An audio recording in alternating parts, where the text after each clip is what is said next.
Pasukan Houthi Yaman diduga kuat menjadi kelompok yang kembali menyita tanker yang terafiliasi dengan Israel di pantai Aden, Yaman pada Minggu 26 November. Serangan ini terjadi karena setidaknya ada 2 serangan maritim lainnya dalam beberapa hari terakhir yang dikaitkan dengan perang Israel-Hamas. Mereka merebut Central Park berbendera Liberia yang dikelola oleh Zodiac Maritime di Teluk Aden. Hal ini turut dibenarkan oleh seorang pejabat pertahanan Amerika yang tidak ingin disebutkan namanya.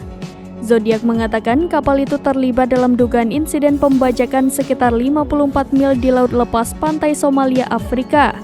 Belum jelas siapa yang berada di balik serangan itu. Namun, serangan ini terjadi ketika pelayaran global semakin menjadi sasaran perang selama berminggu-minggu yang mengancam akan menjadi konflik regional yang lebih luas. Sebagaimana diketahui, wilayah Aden dikuasai oleh pasukan yang bersekutu dengan pemerintah Yaman yang diakui secara internasional.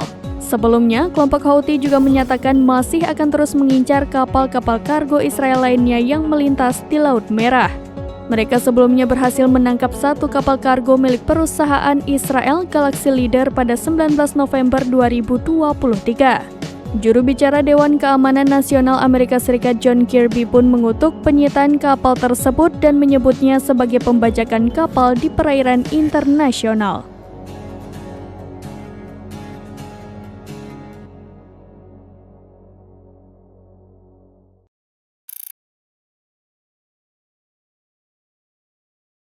Download Tribun X sekarang, menghadirkan lokal menjadi Indonesia.